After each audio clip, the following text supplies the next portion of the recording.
En tout cas, on parlait tout de suite de la déclaration de politique générale bu premier ministre Ousmane Sonko bi nga xamante ne ñu ngi koy xaarandi depuis des mois mu mel ni ñaari date am na ci xëccoo également am na ci benn date le 11 septembre mooy date bi nga xamante ne moom mooy la conférence des présidents de l'Assemblée nationale retenir sukkandiku ci article 73 du règlement intérieur de l'Assemblée nationale am beneen date boo xamante ne ñi fare également ci mouvance bi le groupe parlementaire Yewwi Askan Wi en l'occurrence jàpp nañ le premier ministre Ousmane Sonko le 13 septembre la war a jaar Assemblée nationale pour def la déclaration de politique générale sukkandiku ci règlement intérieur bu bees yi notamment l'article 97 est-ce que coow war na ci am.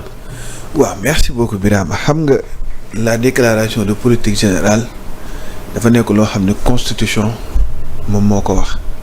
C'est l'article 55 de la constitution qui dit que le premier ministre après sa nomination il doit faire sa déclaration de politique générale. Et que déclaration de politique générale boobu noonu soo ñëwee ci assemblée nationale l'article 97 dafa reprendre li constitution wax. yokk ci leneen muy le délai de 3 mois. Et que délai 3 mois boobu noonu yooyu moo andi woon na ay problème ci biir réew mi ba ñu defar le règlement intérieur. léegi li nga xam ne moo xew nii mooy l'Assemblée dafa nekk en session extraordinaire. nekkuñu en session ordinaire. léegi ci session extraordinaire bi il passe le président de la République. moom moo ko convoqué. parce que session extraordinaire dañ ne député yi mën nañ koo convoqué président de la République mën na ko convoqué mais il faut un nombre de députés mais quand le président de la République le demande c'est de droit mu ñëw andi conformément à l'article 84 mu andi 3 projets de loi yoo xam ni daf ko àndaale ak li nga xam ne moo jëm ci déclaration de politique générale bi. et que ci loolu conformément à l'article 84 daf ko def par ordre de priorité. wax ne le projet de loi yi bi jëm ci wàllum loi de règlement bi jëm ci wàllum ratification mooy protocole Niamey bi. ak li jëm aussi ci li nga xam ne moo nekk la commission des droits de l'homme ak la déclaration de politique générale. muy ñeent léegi li nga xam ne moo nekk assemblée ñu ubbi session bi démb. bi ñu ubbee après la conférence des présidents c'est réuni pour établir le calendrier. Parce que la conférence des présidents ñoom ñooy établir li nga xam ne moo nekk calendrier wu travaux assemblée nationale. bi ñu jàpp li nga xam ne moo nekk la commission technique demain jàpp li nga xam ne moo nekk plénière lundi man lenn rek li may ci déplorer mooy. la session extraordinaire dure 15 jours. et que tey par exemple ñu ñëw suba jël ñetti loi yëpp. jàllale ko ci benn bés. ñenn ñoo def loolu justement. mooy la conférence des présidents parce que suba on doit de 9h la benn loi bi war a dem beneen bi ñu ngi convoqué 16h beneen bi ñu ngi convoqué 19h. alors qu'on a largement le temps ci li nga xam ne moo nekk 15 jours yi mënoon nañ def ñaari commission def ñaari li nga xam ne loolu soo ko def li nga xam ne moo nekk plénière mais ici le problème c'est surtout par rapport à la date. du 11 septembre et la date du 13 septembre. li nga xam ne moom la règlement intérieur bi wax conformément à l'article 97. dafa wax que ni le premier ministre moom buy ñëw assemblée dafa war a wax assemblée bi lu ñu koy waxateeti. informer ko 8 jours avant. et que 8 jours avant yooyu boo ko jëlee ci li nga xam ne moo nekk. date bi ñu saisir assemblée. ak fi nga xam ni moom mooy nekk 8 jours yi nga xam ne moom la règlement intérieur bi wax ça coïncide avec le 12 septembre. ça ne coïncide pas avec le 11 parce que ñu ngi bind assemblée le 4 le président demandé à ce que ñu ubbi session. donc le 4 si lañ informé donc le 5 le 6 le 7 le 8 le 9 le 10 le 11 le 12 moo nekk 8e jour bi. mais leneen aussi l'assemblée. En ce qui concerne la déclaration de politique générale, l'Assemblée amul prérogative fixer une date à l'exécutif. Parce que la déclaration de politique générale, exécutif ñoom ñoo ko moom. J'ai entendu des gens parler que la conférence des présidents ñoom ñoo am habilité pour que loolu c'est quand il s'agit loo xam ni c'est en matière législative. c'est-à-dire quand il s'agit de projet de loi, quand il s'agit de proposition de loi, quand il s'agit li nga xam ne moo jëm ñun suñu travail parlementaire ak contrôle yeeg affaire yooyu noonu. Mais la déclaration de politique générale c'est une procédure spéciale. boo xam ne dafa tënk wax ne que ça soit en session extraordinaire que ça soit en session ordinaire parce que ce n'est pas précisé par le règlement intérieur que nii la war a demee. Et que ni mu war a demee mooy 8 jours avant le premier ministre l'exécutif doit informer l'Assemblée nationale.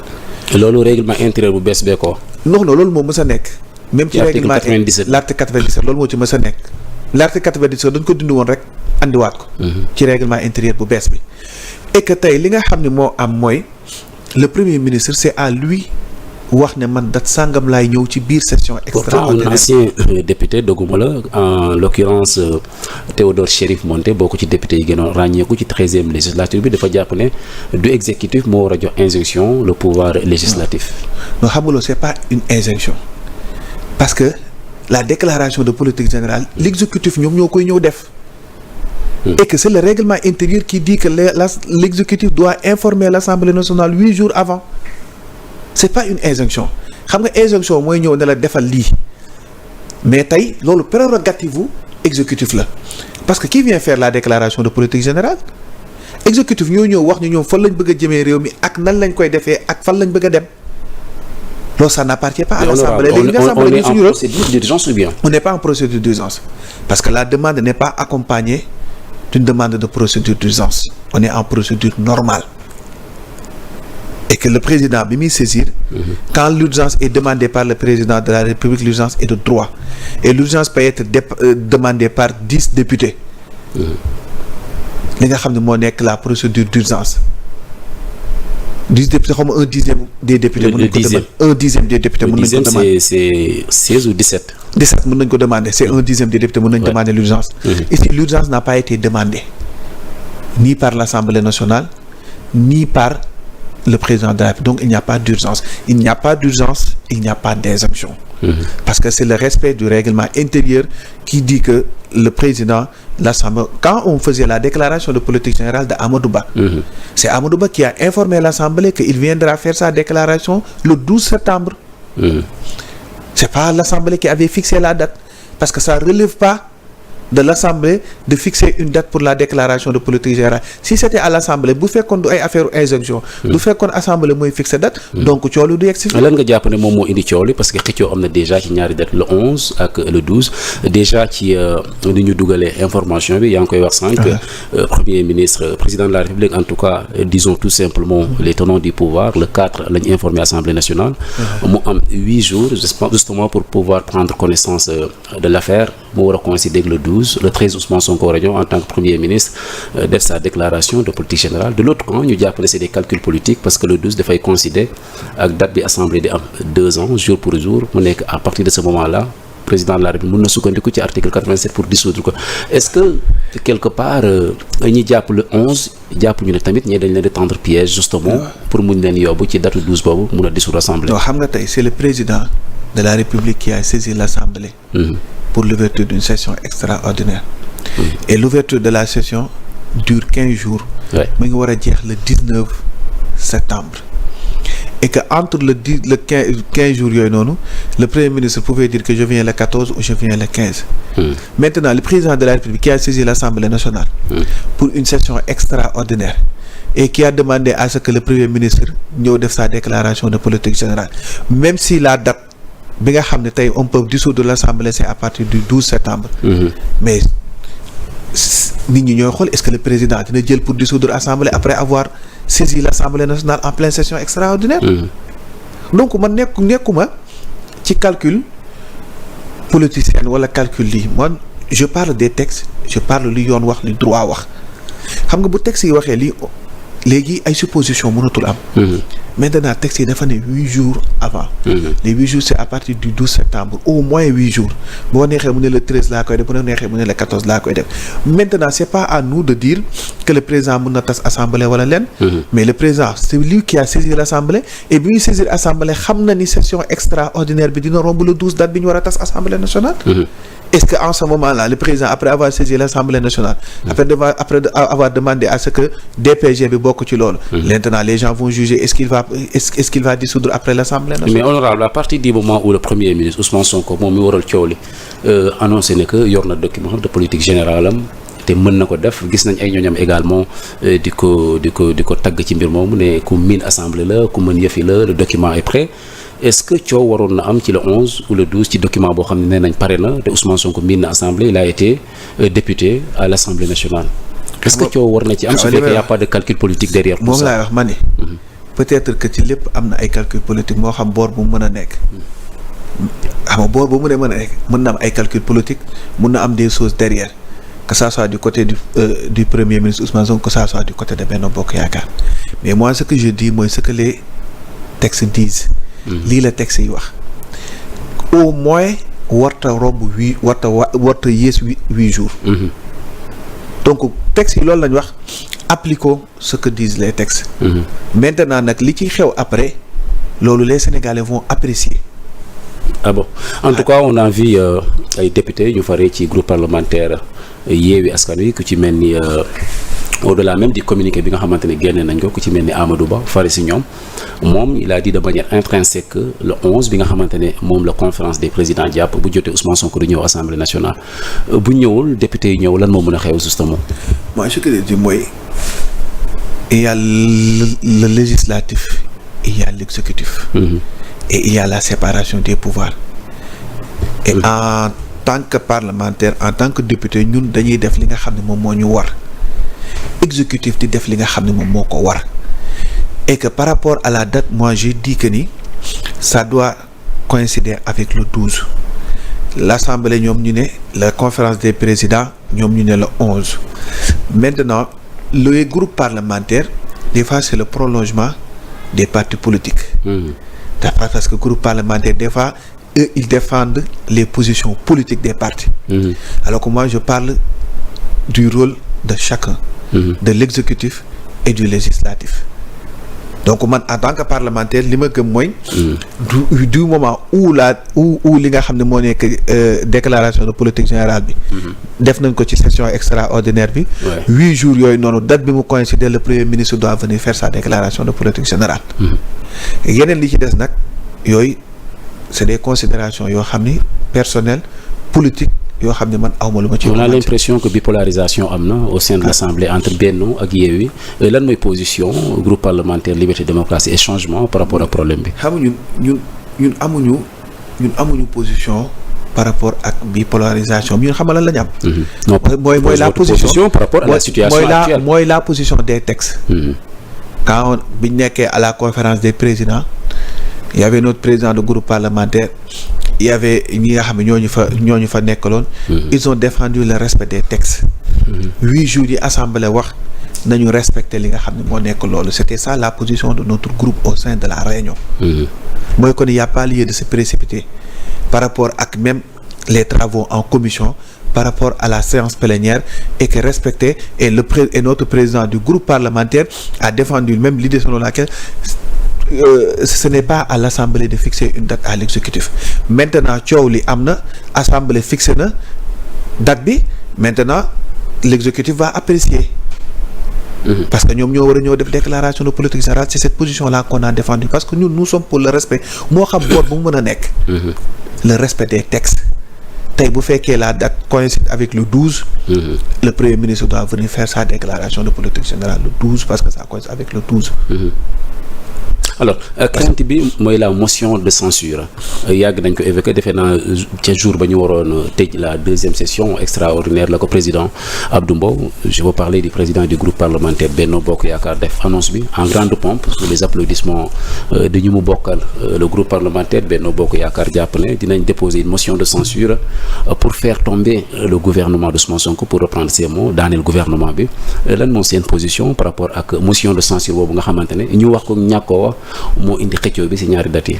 xam nga ñoom chacun est dans son rôle ni DPG ni ko ni ko règlement intérieur encadré texte yi encadré ko lépp c'est la même chose avec la motion de censure man li ma naan la tout ce qui est légal man awma ci problème maintenant la position bi muy aborder sera la position de mon groupe et que li nga xam ne moo nekk motion de censure li nga xam ne moo nekk motion de censure mooy ñoom yoon moo leen may à ce que ñu demander motion de censure pour que le gouvernement ñëw maintenant loolu yoon moo leen ko may ñoom ñu exercer ko ba xam loolu dafay aboutir wala du aboutir loolu buñ ca yeggee moom loolu moo koy déterminer mais bi ñu xamee ni yëkkati nañ li nga xam ne moo nekk la motion de censure ñoom le groupe parlementaire Benno Bokk Yaakaar di entre-temps il y a eu la saisine li nga xam ne moo nekk du président de la République pour que ñu ubbi session extraordinaire. ñoom waa Benno saisir nañ ko. non ma ni le président de la République a saisi. alors que le président de la République bu fekkee dafa saisir. moom mooy nekk priorité. mais ñan ñoo jiitu est-ce que Benno jiituwuñu c'est pas question de jiitu sax. wala c'est une question de priorité. c'est une question de priorité et conformément à l'article 84 de la Constitution priorité bi c'est l'exécutif parce que gars yi lu ñu xamul mooy depuis la crise de 1962 après constitution 1963 bi. dafa jël ay pouvoirs yu bëri jox ko président de la République et di ko protéger ci yu bëri par rapport à la constitution par rapport même ak li nga xam ne moo jëm ci texte yu bëri dañuy protéger le président de la République depuis la crise de 1962 donc l'article 84 dafay wax ni bu ñu déposer priorité bi ça revient au président de la République. donc la motion de censure n'est plus à l'ordre du jour mais au moment bi ñu koy wax ñoom. moi mon groupe ne s'était pas réuni pour dégager une position. par liberté, rapport démocratie et changement. waaw par rapport ak bu ñu yeggoon ci li nga xam ne moo nekk loolu moo nekk la motion de censure te far yàlla def na yegguñu ci mais bu ñu ca yeggoon on aura une position boo xam ne dañ koy défendre. et ça ba nii amagoo leen position par rapport à ça. parce que ce n'est pas à l'ordre du jour maintenant. la motion de censure n'est plus à l'ordre du jour. mais da nga jàpp ne du am. non bu fekkee diggante bi ñuy def session extraordinaire. ak bi ñuy pareek yooyu si. entre-temps, il y a la dissolution de l'Assemblée nationale, il ne peut plus y avoir de motion de censure. Parlant de dissolution, la date du 12 déjà, ça fait vraiment jaser. Il y a beaucoup de gens qui en parlent au sein de l'Assemblée, en dehors de l'Assemblée. Ñu bëri jàpp nañ ne le président Bassirou Diomaye Faye décret bi mu génne indi lu toll si ñeent ponk yoo xamante ne war nañ ko waxtaanee ci session extraordinaire bi c'est pour mu mun ñëw yóbbu ci li nga xamante ne moom mooy la date du 12 septembre mun a jël li nga xamante ne moom mooy un décret de dissolution daal di dissoudre l'Assemblée nationale. On a vu bien avant muy génne le décret le premier ministre chef du gouvernement Ousmane Sonko mi doon janoog des membres ou tout simplement le personnel de la primature et jàpp ne à partir du 12 septembre député dinañ tal leneen d'une motion de censure. Est-ce que loolu du jox raison ñi faree ci groupe parlementaire Benno Bokk Yaakaar bi tout ça c'est des calculs politiques ou bien tout simplement de la politique politicienne pour mun a dissoudre assemblée daw la motion de censure. xam nga la saisine du président va au-delà même de la date du 12 parce que la session extraordinaire mi ngi jeex le 19 septembre. Oui. Maintenant par rapport à la dissolution comme nous l'avons toujours dit. ñun amuñu ci problème. yéen waa. ñun waa PDS. les libertés le groupe parlementaire liberté démocratie et changement. parce que ñun dañ jàpp que ni loo xam ne constitution moo ko may le président de la République. la constitution moo wax que ni bu ñu demee ba législature bi def 2 ans. le président de la République a la possibilité de dissoudre l'Assemblée nationale. Il y en a même qui parlaient du 31 juillet. Mimi Touré waxoon na ko fi mais désavoué par le Conseil constitutionnel. Parce que le Conseil a dit qu'on ne peut pas dissoudre l'Assemblée nationale qu'à partir du 12 septembre. donc loo xam ne lu loi constitution moo ko may président de la République mu nekk prérogative am awma ci commentaire bu ñu ciy def bu ko neexee le 12 septembre bu minuit jotee mu jël décret ne dissoudre naa assemblée te kenn nit mënu ko cee wax lenn parce que c'est un droit constitutionnel yoon moo ko may ñu fixer une date pour les prochaines élections législatives ñu daal di dem ci élection législative. On pense déjà au dérèglement du calendrier électoral, le vote du budget 2025. Il y a également la question du parrainage. Est-ce que loolu yëpp tamit du yokk tension bi di am déjà dans l'espace politique? C'est à l'exécutif d'apprécier les conséquences. Mais am ngeen ci regard aussi en tant que politique et en tant que député à l'Assemblée nationale. xam nga regard man. C'est pas à moi de prendre la décision. Du moment où la Constitution dit que à partir du 12 septembre on peut dissoudre l'Assemblée nationale. Donc loolu c'est la légalité. mais les maintenant les conséquences kii jël décision bi. moom mooy xool les conséquences est-ce que c'est le moment est-ce que ce n'est pas le moment parce que le budget on doit voter ça au mois d'octobre le 15 octobre war nañ ko war a commencer. pour avoir une loi de finances initiale bu jëm ci année 2025. Il y a la question des parrainages. Il y a la question des 85 jours. Et il y a un avis donné par le Conseil constitutionnel et moi je sais pas ce qui est derrière cet avis. Il n'y a pas qu'au président d'apprécier, vous aussi en tant que député du peuple, mën ngeen apprécier aussi selon li nga gis ne mën na jur ay rëkk-rëkk aussi. xam nga wax loolu. Moi je te dis que c'est pas à moi de prendre les décisions man dama lay wax li mën a am. doo décider mais mais li mën a am non xam nga les conséquences man. mënuma ci apprécier. parce que man tey li ma la wax mooy bu ñu ci yeggee le 12 le président peut dissoudre. Mais maintenant il y a le problème du budget qui va se poser. À partir du 15 octobre on doit voter le budget. Il y a le problème le problème des parrainages. Il y a le problème du délai de 85 jours. Maintenant loolu 150 jours. Non 85 jours c'est pour le dépôt. Pour le dépôt des dossiers ak yooyu. Période pour le parrainage c'est 150 jours. Maintenant loolu c'est à l'exécutif d'apprécier est-ce que c'est le moment opportun ou ce n'est pas le moment opportun. En plus je rappelle qu'il y a un avis du Conseil constitutionnel. Macky Sall avait apprécié mais ñu bëri d'accord ci si on laisse à l'exécutif d'apprécier les situations selon ses desiderata aussi. mais xam nga li muy apprécier dafa nekk loo xam ne c'est un droit constitutionnel. C'est la constitution qui dit que à partir du 12 on peut dissoudre l'Assemblée. Mais un droit constitutionnel quand même bu mën a jur ay conséquences également. mais conséquences yooyu nag. Maintenant celui qui nga xam ne moom moo war a jël décision bi. moom moo ciy tirer les conséquences pour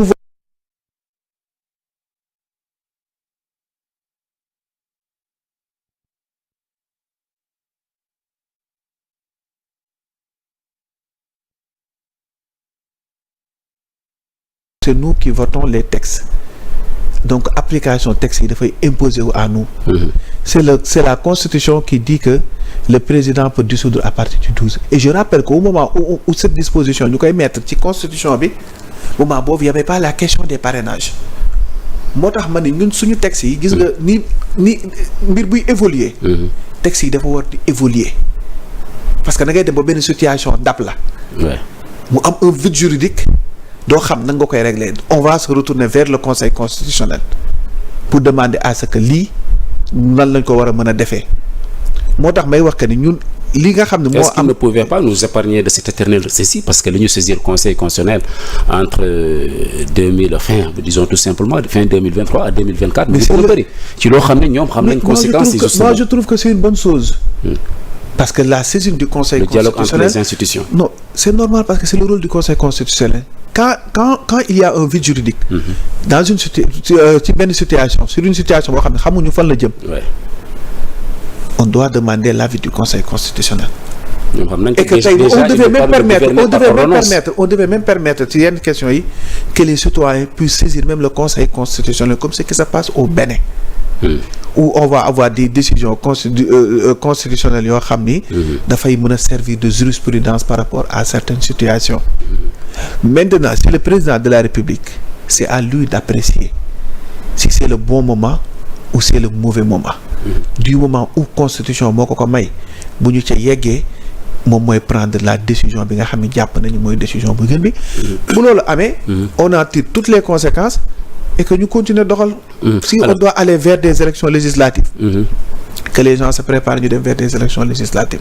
Si on doit attendre après le vote du budget pour dissoudre l'Assemblée nationale ñu dem en session ordinaire voter li nga xam ne loolu moo nekk. Que le règlement intérieur de l'Assemblée nationale amoon na ay rëkk-rëkk defe naa loolu moo gën a indi sax yéexaayu DPG bi ñuy waxtaanee la motion de censure si le règlement était à jour amaan na lii yëpp defoon nañ ko la déclaration de politique générale bu dee motion de censure day am également defoon nañ ko bu yàgg nga jëloon initiative bi coow li bëri en tant que député bokk ci groupe parlementaire Liberté Démocratie et Changement andi ceeg l'honorable député Nafissatou Diallo mais auparavant kenn ci yéen également Cheikh Abdou Mbacké Bara Dolly jëloon na décision initiative déposée qu'est-ce qui a abouti et qu'est-ce qui a fait que yéen ñëpp ngeen bokk groupe parlementaire ñu gis ne ñaari vague am na ci mu njëkk a dem après ngeen demaat est-ce que ça veut dire que au sein de ce groupe parlementaire là vous ne parlez pas le même langage?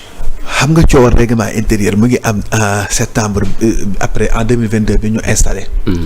ñu wax que ci règlement intérieur bi dafa am ay dispositions yoo xam ne dañ ko ci dugal. moi je dirais pas le règlement était faux mais il y a des dispositions yoo xam ne dañ ko ci dugal te waru ci woon. coow li mu jóg à l'Assemblée boobu le Benno était au pouvoir le Benno avait la majorité à l'Assemblée.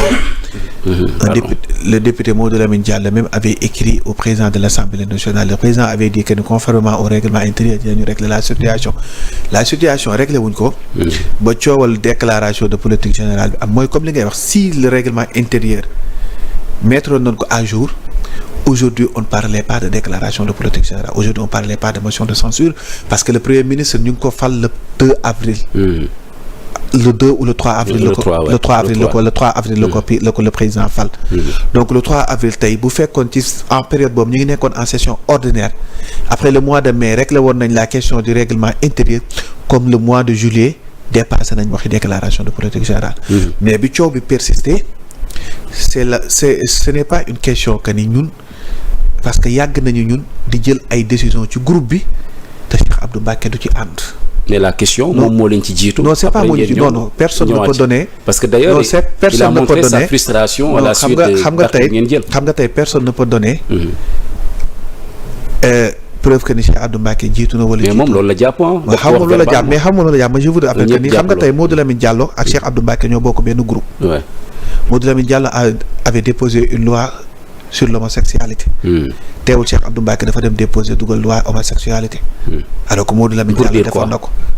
pour dire que ni chaque député est libre conformément au règlement intérieur même bu fekkee y a une proposition de loi nga dugal une proposition de loi et nous quand on le faisait on a dit que c'est à notre nom propre. Ce n'est pas au nom du groupe parlementaire. L'initiative venait de l'honorable député Nafissatou Diallo ak Ibrahima Diop ak man. ñu dem déposer li nga xam ne moo nekk Cheikh Abdou bi muy déposer y avait aucune réunion de groupe boo xam ne waxtaanee nañ ko fa ñun bi ñuy déposer. est-ce que moom averti na groupe bi wala yéen parce que il n'avait pas averti le groupe n'était pas au courant de cela. C'est après le dépôt la wax na ko Mamadou Lamine Thiam le président du groupe. xam nga Mamadou Lamine dire quelque chose au président du groupe et avertir le groupe parlementaire c'est pas la même chose. moom maanaam daal bindul. xam nga tey bu fekkoon dañoo convoqué une réunion de groupe. ñu wax seen situation mu wax ci réunion de groupe damay déposer tous les députés seront au courant donc loolu kenn duñu yëguma ko mais après dépôt il a parlé mooy que ni quel que soit alpha ci situation boobu noonu amu ci lenn loo xam ne lu illégal la. parce que c'est prévu par le règlement intérieur et que tey gis nañ même moom benn député muy Amy Ndiaye ñi